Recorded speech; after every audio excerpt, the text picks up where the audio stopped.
Bengaluru. The city has transformed so much over the decades, from the garden city, the pensioners' paradise, to what it is today, the bustling IT capital of the country, India's Silicon Valley, and of course, startup city. But those changes have not come without pain. They have come at a cost. Don't get old-time Bengalurians started talking about the way Bengaluru was, the way it is today. We mourn the loss of trees. We mourn the fact that the city always seems to be under construction. But efforts are being made to make this city really splendid as it was and as it can be. It certainly isn't a perfect city, but it is still one of India's most livable cities. And in this discussion, the first discussion, we will be talking about the challenges the city is facing today and how we can make things better. We have Dr. G. Parameshwara, Deputy Chief Minister of Karnataka and the Minister who is personally in charge of Bengaluru city. And it's a city that is close to his heart as well. R.K. Mishra, Urban Development Expert. Sandhya Narayan, an expert on solid waste management. S. Vishwanath, who knows all things water, water conservation. Priya Chetty Rajgopal, a citizen activist, a woman who loves Bengaluru and who fights for it. Dr. Parameshwara, I'll be starting with an issue which is often the first topic of discussion when we come to Bengaluru. It's traffic, getting around from place to place. Here in Bengaluru, we don't necessarily say how far a place is. We ask, how long does it take to get there? What is the government planning to ease this, to make it easier to get from point A to point B in Bengaluru? One side, I'm very happy that Bangalore has been declared as a dynamic city. And on the other side, it puts us a lot of pressure on us, not only to keep that tag, but also to improve upon the facilities what we have and what we are going to get in future. I know everybody talks about traffic congestion in Bangalore. We as a government, we are trying to ease out the traffic in different ways. One is, of course, you know, every day there are more than 3,000 plus vehicles are being registered, two-wheelers and four-wheelers. Every single day, 3,000 new vehicles. Yes. And at the moment, we have about approximately about 75 lakh vehicles. And these vehicles have to move from one end to the other. It's not easy because Bangalore was not built for this kind of population. The population in the last 20 years has increased from approximately 50 lakhs to now 1.3 crores. Every year, government allots a lot of money to BBMP, to BDA, to all the institutions which are controlling Bangalore, working for Bangalore. And that is not enough. Allotting money itself is not enough. So we need to plan programs. We need to plan, to ease out this traffic. So what we have done is we are trying to increase the facilities for the public transport. And public transport, one is, of course, the metro. We just now showed. The first phase of the metro, we completed 42 kilometers. And we are so happy that it is successful. And every day, approximately 4 lakh people are traveling every day. And we want to increase this. The second phase already been started.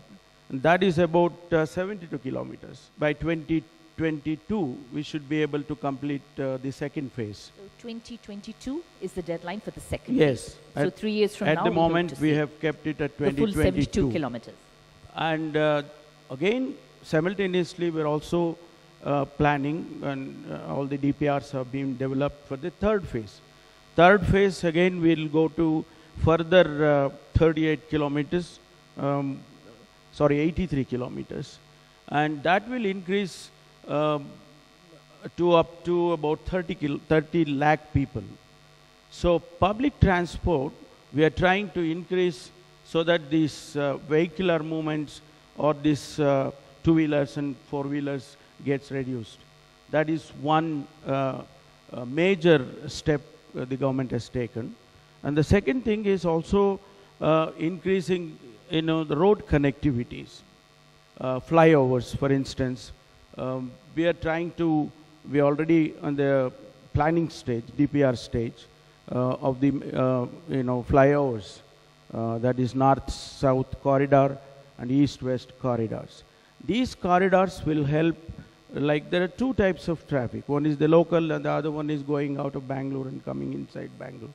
So we are trying to separate them with these elevated corridors. Mr. Mishra, how do you assess what the state government is trying to do so far for the city's commuters? Will it be easier to get around from one part of the city to another? What are your suggestions on this? So I think, first of all, one thing I must give to this government and the previous governments of Karnataka, that I worked across several states and state governments. One of the very proactive government when it comes to engaging with people in general. They reach out, and we've been working with the government for a very long time. So I think we must thank for that. Bangalore is a very unique city, unlike any other global city where you have workplace primarily in so-called CBD, which is very high-rise, and people from everywhere come to the CBD and they work and go back. That's why metro, usually you will see, will be very crowded in the morning commute hour, evening commute hours. Yes, absolutely. Correct? In the morning it's packed, but later on it's emptier. Yeah. Now, for whatever reason, we have chosen not to densify our center, and which is fine, because we want to preserve our heritage architecture and the lung space in the city, which is fine, which essentially means the city is very wide. Now, Bangalore, BMTC today carries already 45 lakhs. The bus system only carries 4.5 lakhs. Is carrying 45 lakh people. 45 lakhs. Yes, and BMTC has 6,400 buses. Now, BMTC needs to have 15,000 buses.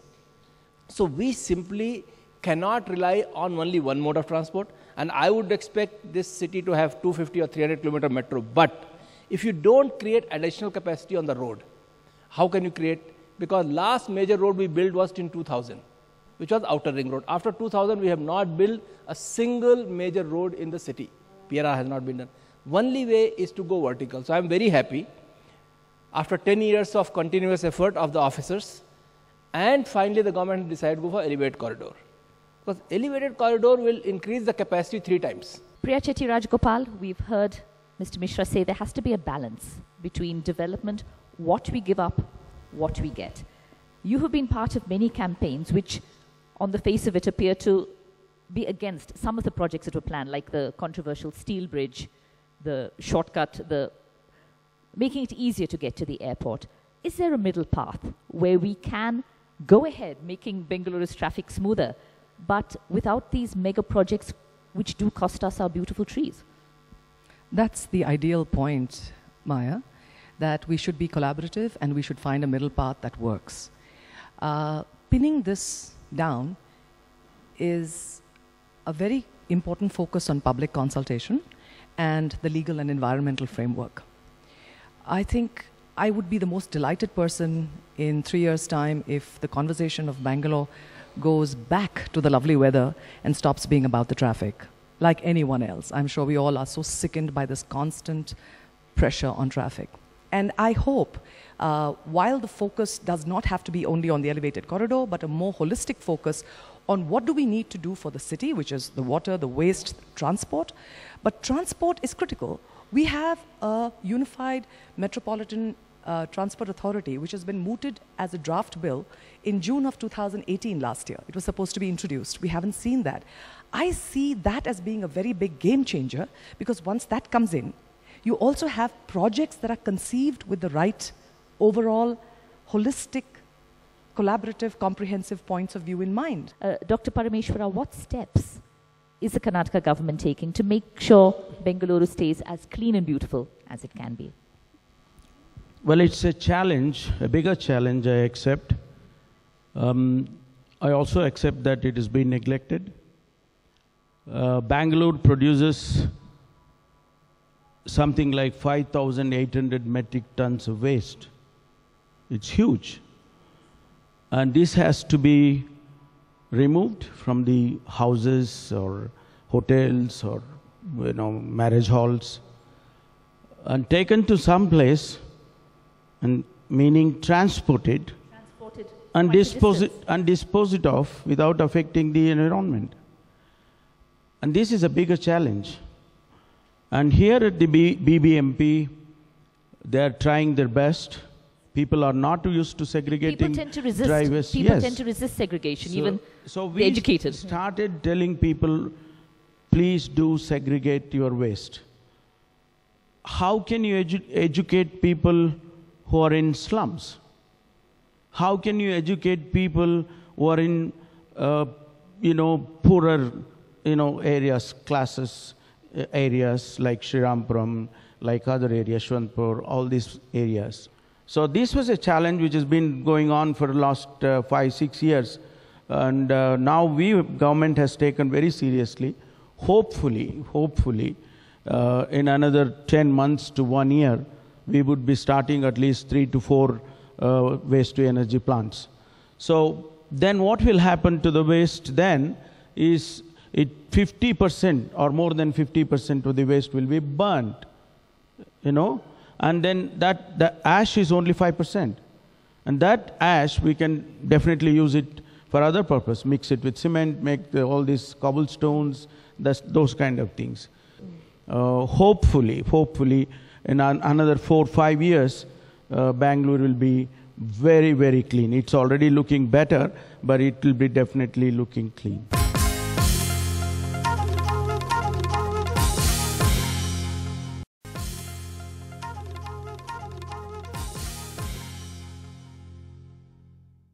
Satyanarayan, this is your field, your passion really, to help clean up the city and deal with its thousands of tons of waste. Are you happy with the steps the state government is taking, the time frame, and what would you suggest? What do we need to do also, because it's also up to us? So the issue of solid waste management, like we've always been saying, is less about waste and it's more about public health. And more, there is a growing understanding that waste is actually connected to a way of life. The government will always talk from the approach of clearance. We understand that because there's an obligation for them to actually keep a city clean for its people. But it needs a much more holistic and a broader approach to actually deal with it on a long term. We are talking about quality of health, we are talking about clean air, we are talking about clean water, we are talking about safe foods, we are talking about soil conservation. And if you connect the dots, it all comes back to the subject of waste. The waste gets created by industry.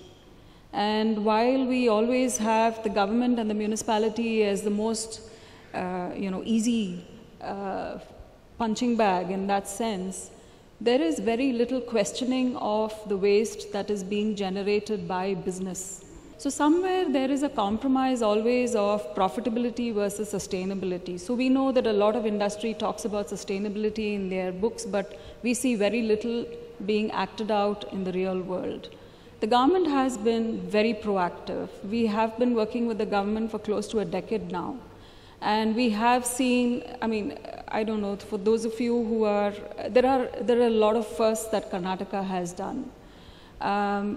Right from, integrating people who are the waste pickers, who are the marginalized communities, which has been a big, on the livelihoods issues, down to allowing citizen engagement and participation to such an extent where officials are actually on groups where they do, of course we could ask why is it not an institutionalized mechanism, but we do have officers responding on a case-to-case, one-off basis continuously through the day. That is happening, so that's hugely important. I'm not sure there are many cities where this happens.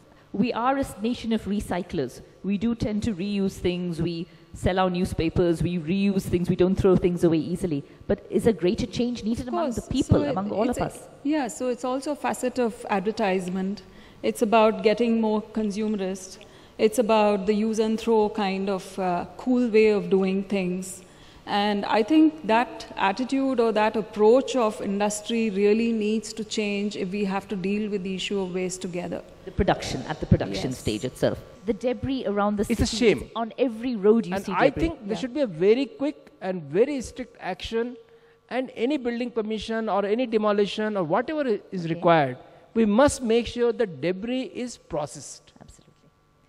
The third issue we'll be touching today, Dr. Parameshwara. This thirsty city has over 10 million people at an estimate, and much of our drinking water comes from the river Kaveri, over 100 kilometers away. And we've all seen and heard these doomsday scenarios saying that Bengaluru can't survive more than a few years. We're going to run out of water. Now that's a big challenge for the state. In the beginning, I mentioned how the population has increased. All the resources we have, at the moment, something like 1.3 crore population, we have to give enough water, at least minimum. The standard is 135 liters per day, according to the World Bank. Oh, yes. We are now able to provide something like 100. Okay, so we're short of 35. Less than the United Nations standard. We are providing from Kaveri, only from Kaveri, no other sources. 1,400 MLD of water every day. Is Bengaluru doing what it needs to use the water that we do have, or are we wasting it? How can we make things better? In 1894, we used steam engine to bring water to the city, perhaps one of the first cities in India to use steam engine to bring it from Hesarghatta reservoir. We were the first city in India to use electricity to bring water to ourselves from Hesarghatta again in the 1910s. The first city to pump water using electricity. Yes. So, I mean, we were constantly innovative. We were using technology and science to make sure that progress was there, that the city's requirements were met. The city was crying water shortage since 1880s, so it's nothing new that there's a water shortage challenge before us. And we created the first specialized water and sanitation utility, 1964, the BWSSB in India again. 72, we got water from the Kaveri, which was a fabulous engineering challenge to bring it 100 kilometers and 300 meters up. So I think somehow we have to reinvent our spirit of can-do, and we have to reimagine our institutions. I think we are doing a bit inadequate in terms of planning for rainwater for the lakes that we have in our city. Rainwater harvesting. Rainwater harvesting. Does the city get enough rain to really make a difference in terms of... It will make a huge difference. Yes. The equivalent rainwater that falls on our city is 3,000 million liters per day. 3,000 million liters double a day. what comes from the Kaveri. Now, even if we are able to harvest 50% of it and manage it wisely using lakes, groundwater and rainwater harvesting systems, it would do fabulously well. We've already made a beginning.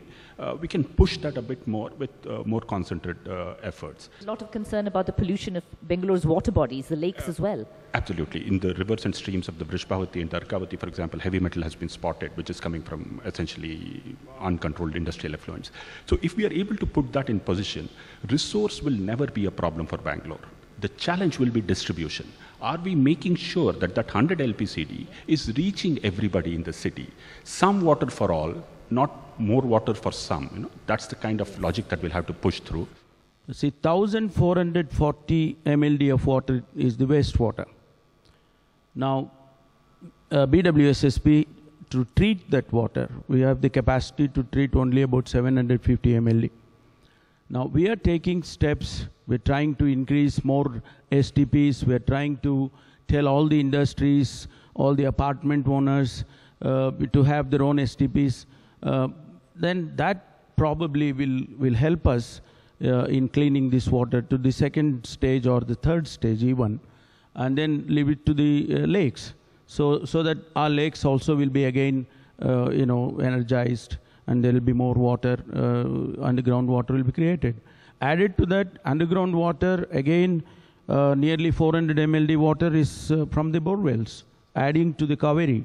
And we cannot exploit that continuously. I hope the next few years that Bangalore sees will be about channelizing this intellect, channelizing the passion, and moving forward rather than against. So I'm seeing this more and more now. I'm sure that everybody in the audience has more or less the same feeling.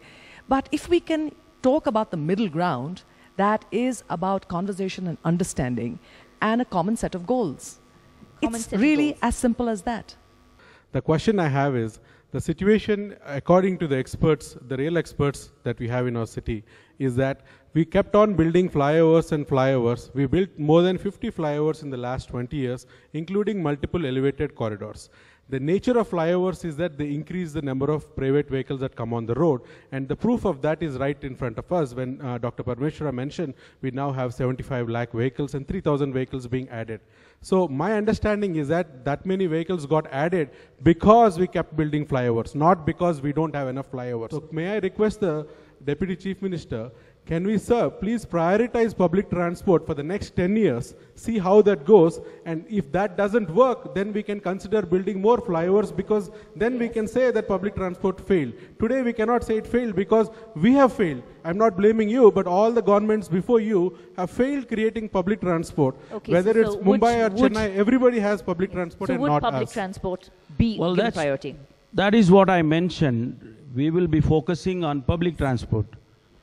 More metro connectivity, and also I forgot to mention earlier, the suburban rail.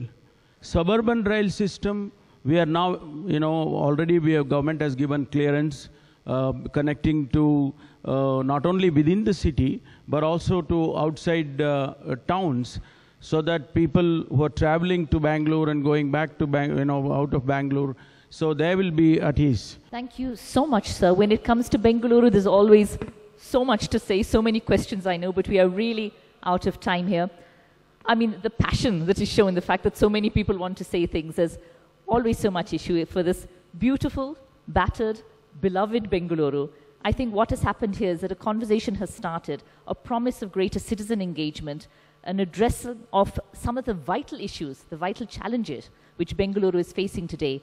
It has cost a lot to grow to the position it is in today. There are growing pains, but those pains hopefully will be addressed, not just by the government, but by all of us as well, because we love our Bengaluru and we hope to see it really, really improve.